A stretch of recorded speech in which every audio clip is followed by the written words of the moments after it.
ada tempat yang mulia, anugerah-Mu tercurah. Kau berikan hidup-Mu sebagai ganti dosaku.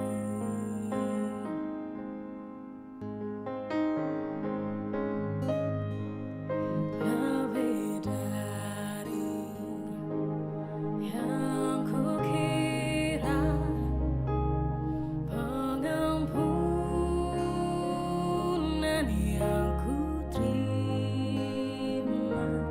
kasih Yesus yang abadi mengalir di Kalvari. Oleh karena salib-Mu, seluruh hidupku milik-Mu, Tuhan. Darah-Mu sucikanku, kuasa salib-Mu pulihkanku.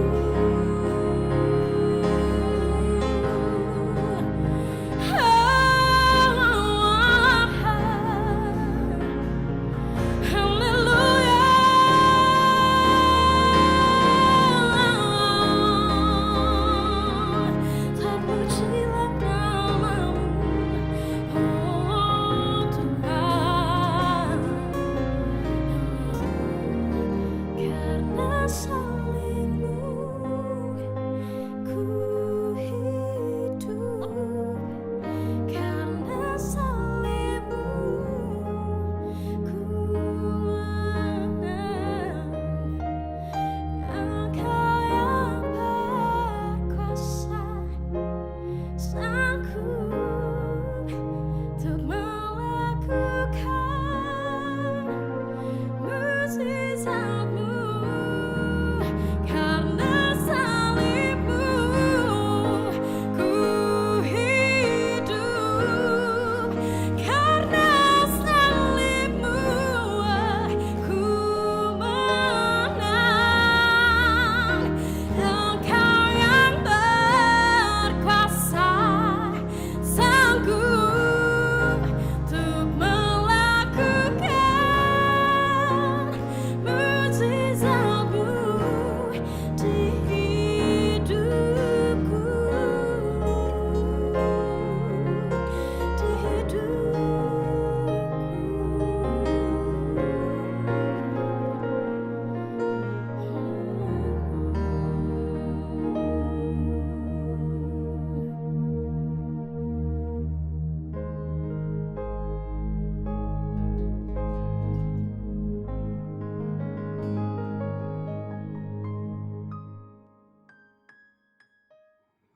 Apa arti corona dan apa arti pasca?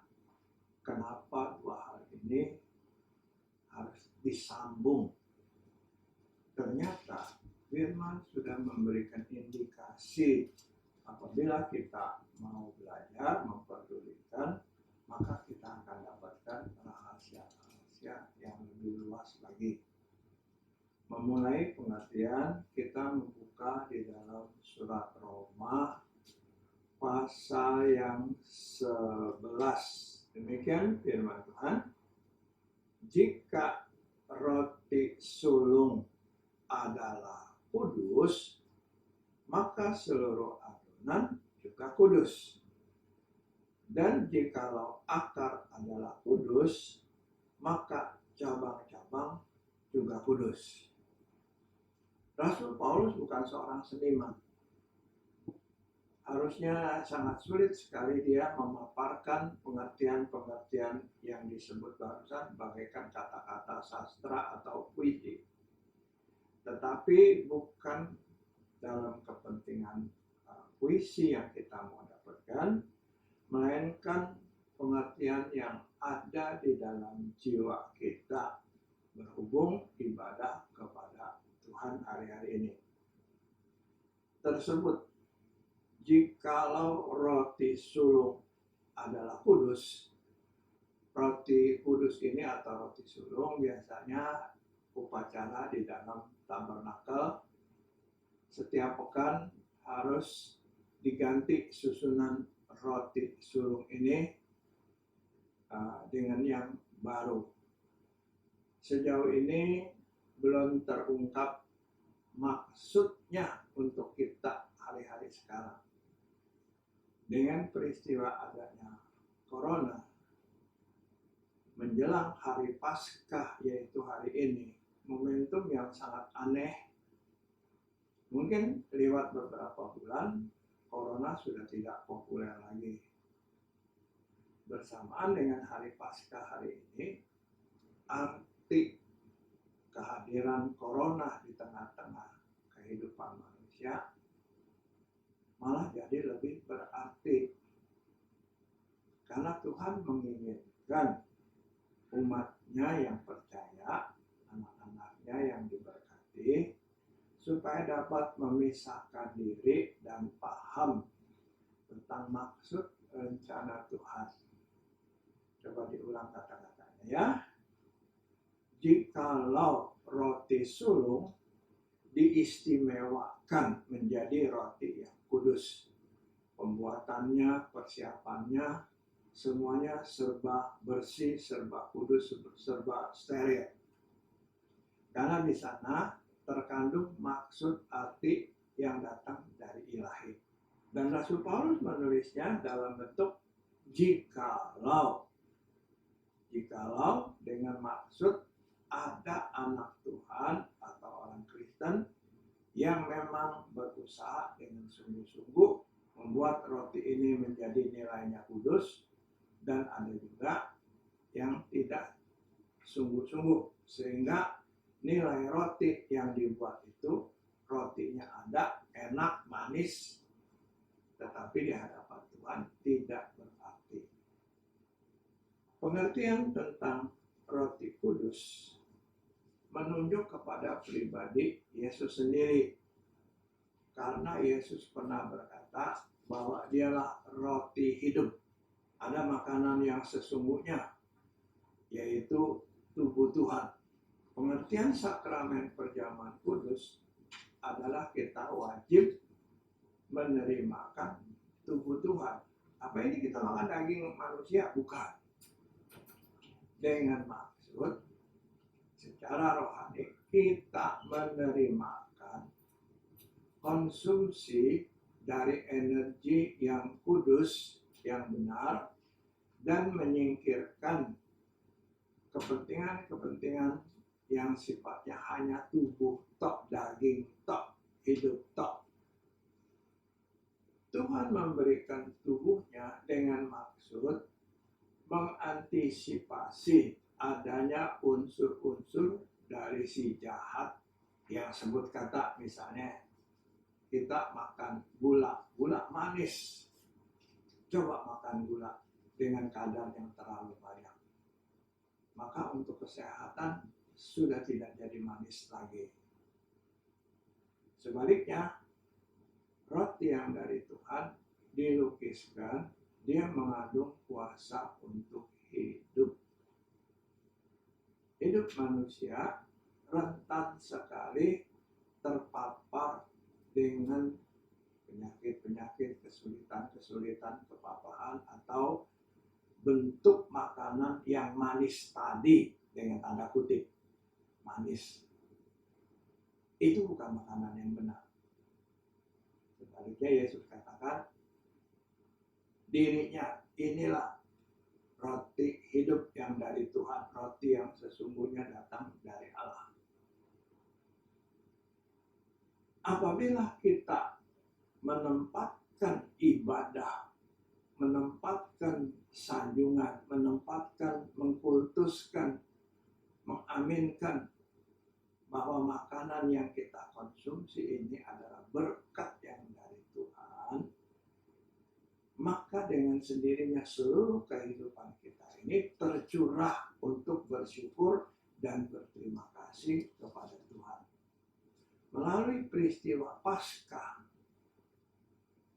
cerita di dalam Alkitab menggambarkan bangsa Israel terjajah di negeri Mesir.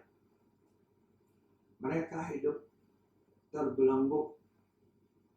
Maka jalan yang Tuhan berikan kepada bangsa Israel adalah keluar dari negeri Mesir.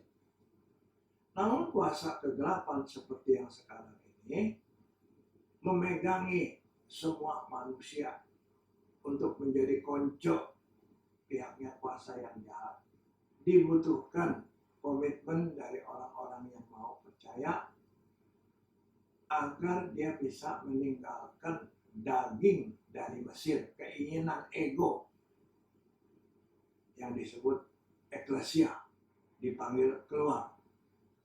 Nah, harus terpisah kehidupan yang sifatnya daging dengan kehidupan yang di dalam Tuhan. Demikianlah kita menempatkan figur kekudusan yang dari Tuhan sebagai komitmen, dan akhirnya diri kita yang membuat ini roti kudus sama dengan kondisi Tuhan yang kudus, segambar dan serupa dengan Allah, maka kita ada di pihak Tuhan. Demikian juga kata sinonim, apabila kita sudah menerimakan Kristus sebagai sumber kehidupan kita, akar yang akan menarik, yang akan menghisap segala energi rohani untuk dikonsumsikan kepada anak-anaknya yang rohani. Maka akan terjadi kehidupan anak-anaknya menjadi kudus. Itu rencana Tuhan. Melalui peristiwa Paskah, diharapkan anak-anak Tuhan ini dapat mengerti, berkomitmen bahwa hidupnya adalah untuk bisa sesuai dengan kehendak Tuhan. Mari kita ambil peristiwa sekarang Paskah ini adalah untuk memuliakan Allah, bukan untuk sebuah pesta peringatan. Di tengah wabah yang sedang merebak hari-hari ini, kita lebih komitmen dengan pengertian Paskah yang datang dari Tuhan. Ternyata hari ini saya lakoni. Di dalam Alkitab ada istilah Alfa Omega. Banyak bisa ditafsirkan sebagai figur Allah yang sejak awal sudah ada, Alfa Omega, yaitu pada hari kiamat. Tapi dapat diterjemahkan juga Alfa Omega itu adalah pada saat seorang menjadi Kristen, menerimakan tubuh dan darah Tuhan. Dia jadi lahir baru.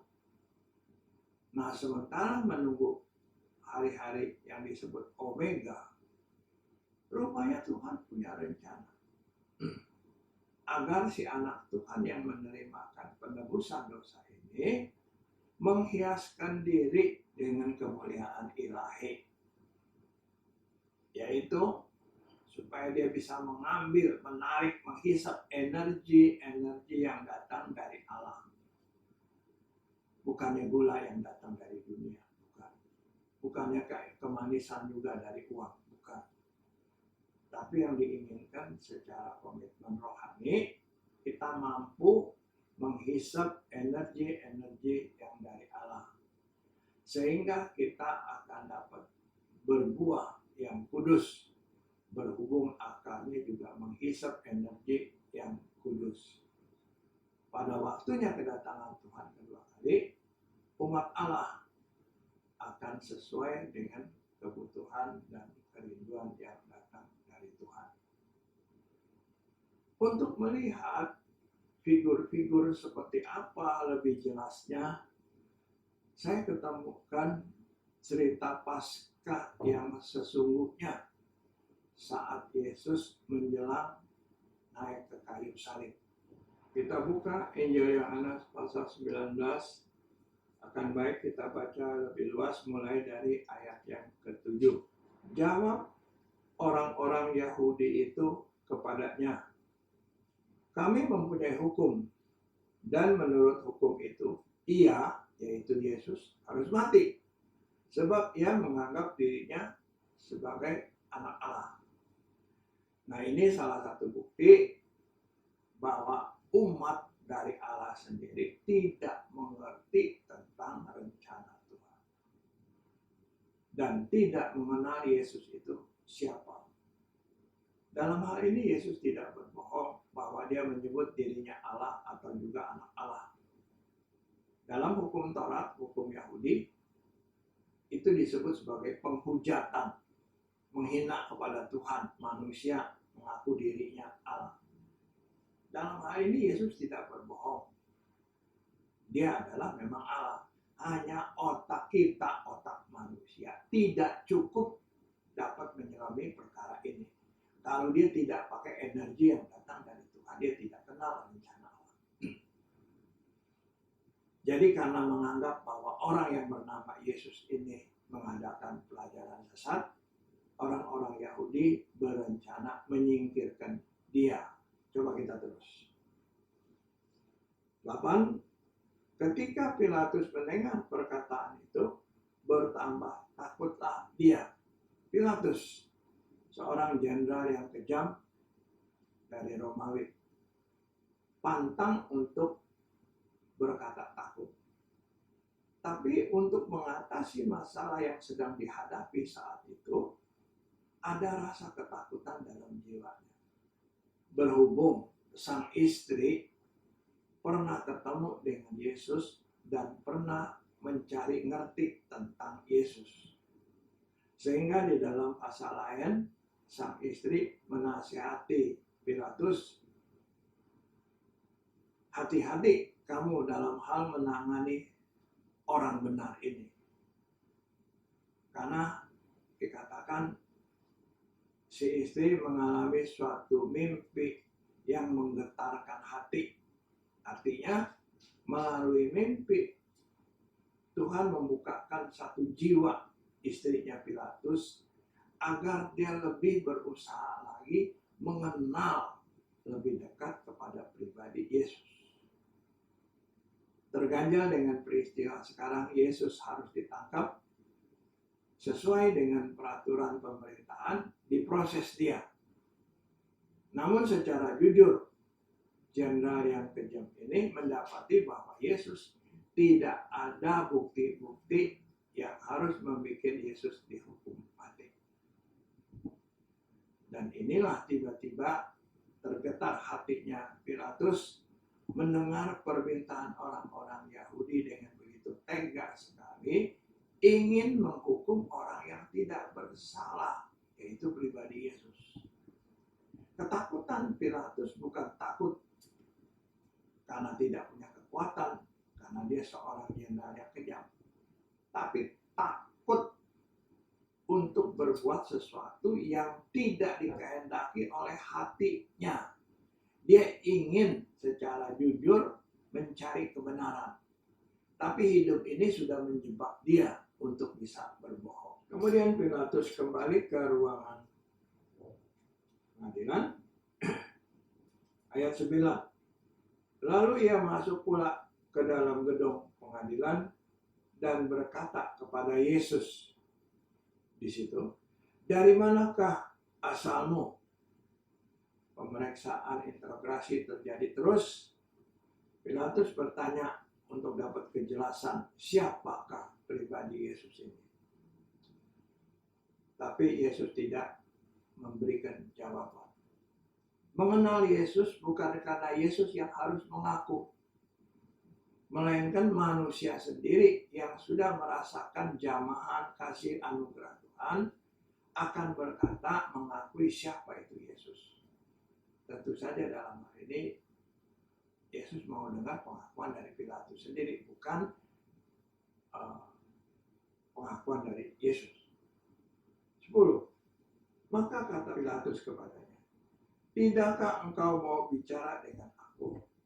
Tidakkah engkau tahu bahwa aku berkuasa untuk membebaskan engkau dan berkuasa juga untuk menyalibkan engkau?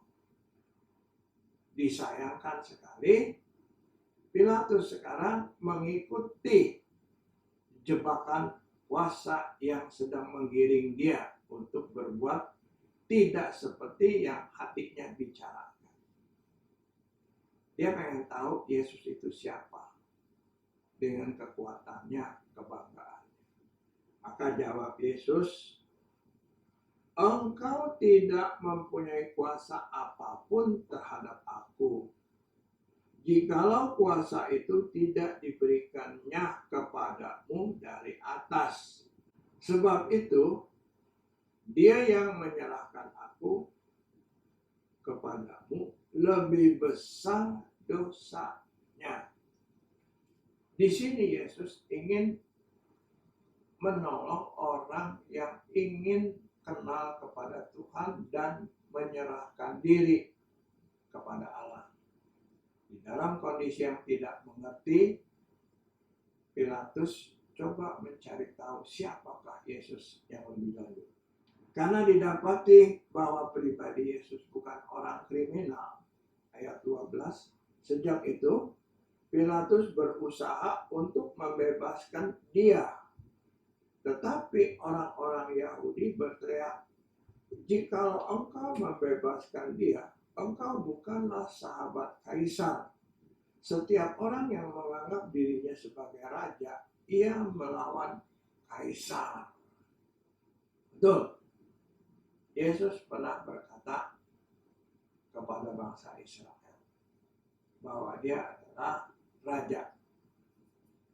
Dalam hal ini orang Israel tidak mengerti raja yang dimaksud kepentingannya apa.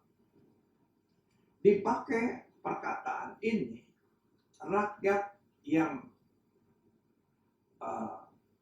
sentimen yang tidak suka sama Yesus berusaha untuk bisa mencelakakan Yesus. Bahkan ingin membunuhnya.